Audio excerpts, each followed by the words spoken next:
So hello friend, welcome to my YouTube channel. तो कैसा आप सब। सो फ्रेंड, आप अपनी कार को जब हाई स्पीड पर ड्राइव कर रहे हो और फिर ड्राइविंग के टाइम अगर आपको कुछ ऐसा फील हो रहा है कि आपके कार का स्टीयरिंग जो है वो काफी ज्यादा वाइब्रेट कर रहा है, लाइक अगर आप हाई स्पीड पर अपनी व्हीकल चलाते हो लाइक 70, 80 या फिर 100 अबव जब आप अपनी व्हीकल को चलाते हो तो आपको ऐसा फील हो रहा है आपका स्टीयरिंग जो है वो काफी ज्यादा वाइब्रेट कर रहा है, तो आज आप बिल्कुल करेक्ट वीडियो पर आए हो। फिर बहुत से ऐसे मल्टीपल व्हीकल्स के अंदर ये प्रॉब्लम आती है कि हमारे कार का जो स्टीयरिंग है वो हाई स्पीड पे वाइब्रेट करना शुरू कर देता है। मींस हम चाहे ब्रेक अप्लाई करें या ना करे तब भी स्टीयरिंग जो है वो हाई स्पीड पे जाने पर वाइब्रेट काफी ज्यादा करता है।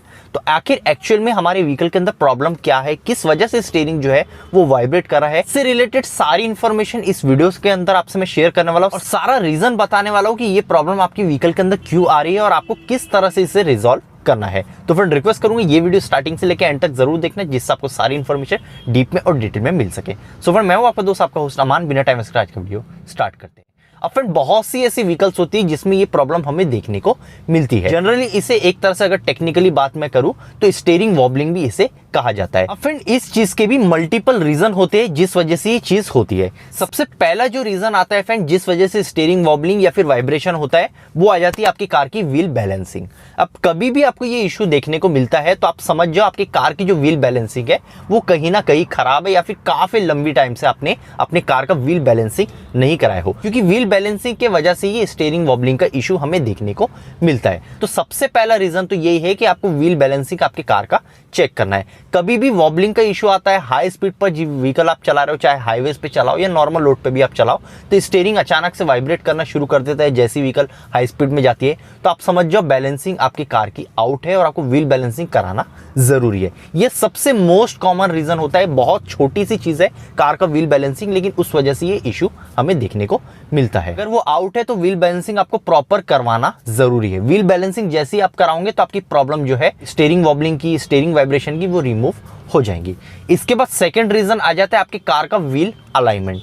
अगर बैलेंसिंग आपकी कार की बिल्कुल प्रॉपर है तो सेकंड नंबर पे जो चीज आ जाती है वो आ जाती है व्हील अलाइनमेंट। आप ट्राई करें, कभी भी आपको स्टीयरिंग वॉबलिंग का इशू आ रहा है, स्टीयरिंग वाइब्रेशन का इशू आ रहा है, तो व्हील बैलेंसिंग और व्हील अलाइनमेंट ये दोनों आप साथ में एक बार करा लीजिए। आप चाहे हो सकता है आप सिर्फ व्हील बैलेंसिंग कराए, अलाइनमेंट को ड्रॉप कर दे, या हो सकता है सिर्फ आप अपनी व्हीकल का अलाइनमेंट कराते हो, व्हील बैलेंसिंग नहीं कराते हो, तो उस रीजन से भी स्टीयरिंग वाइब्रेशन आता है। कभी भी ऐसा इशू आता है तो व्हील बैलेंसिंग और व्हील अलाइनमेंट दोनों आप साथ में करा ले, आपकी जो इशू है वो डेफिनेटली सॉल्व हो जाएगा। इसके बाद फिर थर्ड जो रीजन आ जाता है वो आ जाता है आपके टायर का। अब हो सकता है आपके कार का जो टायर है वो कहीं ना कहीं अनइवन वियर आउट हो गया हो सकता है काफी खराब तरीके से वो कहीं ना कहीं वियर आउट हो गया है। इस रीजन से भी स्टीयरिंग में वाइब्रेशन वॉबलिंग का इशू आता है। या फिर ऐसा भी हो सकता है आपके टायर की जो कंडीशन है वो काफी ज्यादा खराब हो गई हो सकता है फ्लैट टायर हो गए हो, या फिर काफी ज्यादा उसकी कंडीशन खराब हो गई, रबर हार्ड हो गए हो, या फिर काफी ज्यादा एक तरह से वो बहुत पुराना टायर हो गया हो। ये भी एक रीजन होता है स्टीयरिंग वाइब्रेशन का। और एक रीजन ये भी होता है कि आपने अगर कोई न्यू टायर परचेस करे हो, न्यू टायर अपनी कार के अंदर डलाए हो, उसके बाद भी ये इशू आ रहा है, तो हो सकता है कहीं ना कहीं उस टायर की ग्रिप जो है वो प्रॉपर नहीं है, या फिर आपने कहीं ना कहीं गलत ग्रेड का या फिर गलत ग्रिप का टायर अपने व्हीकल के अंदर इंस्टॉल कराए हो। अगर काफी ज्यादा हाई ग्रिप के टायर आप अपने व्हीकल के अंदर इंस्टॉल कराते हो तो उस रीजन से भी हाई स्पीड पर आपको स्टीयरिंग वाइब्रेशन और वॉबलिंग का इशू देखने को मिलता है। बहुत से लोगों की ये कंसर्न आते हैं और बहुत से मोस्टली ये चेक किया जाता है कि जो अगर आप ज्यादा ही हाई ग्रिप के टायर अपने व्हीकल के अंदर इंस्टॉल कराते हो, लाइक जो ऑफ रोडिंग टाइप टायर आते हैं वो अपने व्हीकल के अंदर डलाते हो, प्रॉपरली ग्रिप के अगर नहीं डलाते हो तो वो रीजन से भी स्टीयरिंग वॉबलिंग का इशू आता है। हाई स्पीड पर स्टीयरिंग कहीं ना कहीं वाइब्रेट करेगा।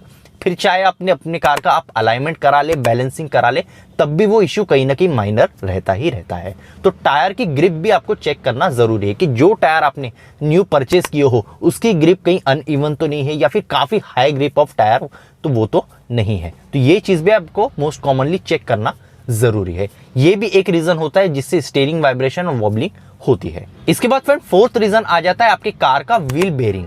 अब बहुत से टाइम सारी चीजें हमारे व्हीकल के अंदर अच्छी रहती है, लेकिन फ्रंट की जो व्हील बेरिंग रहती है हो सकता है राइट हैंड साइड की हो, लेफ्ट हैंड साइड की हो, या फिर दोनों ही क्यों ना हो। अगर कहीं ना कहीं आपके कार की व्हील बेरिंग खराब है तो उस रीजन से आपको कहीं ना कहीं स्टीयरिंग वाइब्रेशन या फिर स्टीयरिंग वॉबलिंग देखने को मिलेगा ही मिलेगा। तो ये भी चीज चेक कराना आपको जरूरी है कि आपके कार का व्हील बेरिंग जो है उसकी कंडीशन क्या है। कहीं लेफ्ट हैंड साइड की, राइट हैंड साइड की व्हील बेरिंग खराब तो नहीं हो गई है, या बहुत ज्यादा उसके अंदर एक्सेस प्ले तो नहीं हो गया। ये चीज भी आपको चेक कराना जरूरी है, क्योंकि व्हील बेरिंग भी अगर कहीं ना कहीं खराब रहेंगी तो उस रीजन से भी स्टीयरिंग में वाइब्रेशन आता है और हाई स्पीड पर आपको वॉबलिंग का इशू देखने को मिलता है। तो ये चीज भी डेफिनेटली आप किसी भी वर्कशॉप पे विजिट करके चेक करवा सकते हो। इसके बाद एक फिफ्थ रीजन होता है फ्रेंड आपके कार के ब्रेकिंग सिस्टम से रिलेटेड। अब अगर आपको ऐसा फील हो रहा है हाई स्पीड पर जब व्हीकल चला रहे हो तो स्टीयरिंग तब तो वाइब्रेट नहीं हो रहा है, लेकिन जब आप ब्रेक अप्लाई कर रहे हो उस टाइम स्टीयरिंग एकदम से वाइब्रेट कर रहा है। तो अगर ऐसा रीजन है तो उस कंडीशन में आपको आपके कार के ब्रेक पैड और ब्रेक रोटर की कंडीशन चेक करना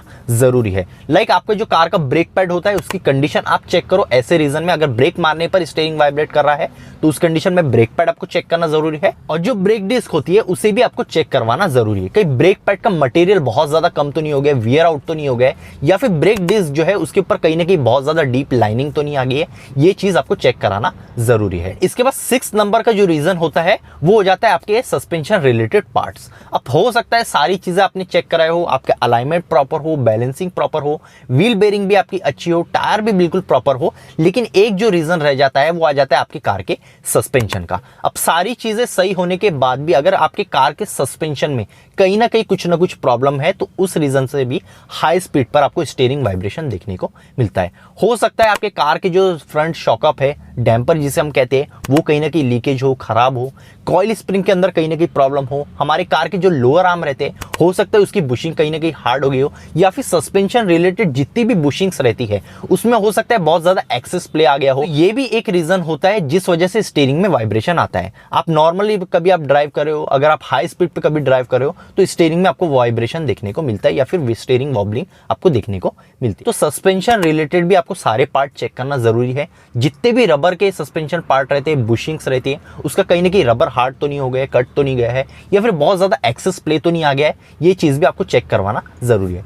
किसी भी आप वर्कशॉप पर विजिट कर सकते हो और एक बार सस्पेंशन का सारा इंस्पेक्शन आप एक बार करवा सकते हो, तो एटलीस्ट आपको समझ में आ जाएगा सस्पेंशन रिलेटेड तो कोई इशू नहीं है। क्योंकि अगर सस्पेंशन रिलेटेड भी कहीं ना कहीं बहुत ज़्यादा अगर उसकी बुशिंग के अंदर या फिर जितने भी रबर पार्ट्स होते हैं हमारे सस्पेंशन में, उसकी बुशिंग अगर उसमें कहीं ना कहीं क्रैक आ गया या फिर ज़्यादा ही एक्सेस प्ले हो गया तो उस वजह से भी स्टीयरिंग में वाइब्रेशन आता है। तो ये भी एक most common reason suspension related होता है। तो ये सारे पॉइंट आप अपने व्हीकल के अंदर एक बार चेक कराओ और आपके स्टीयरिंग वॉबलिंग का, स्टीयरिंग वाइब्रेशन का इशू जो है वो डेफिनेटली सॉल्व हो जाएगा।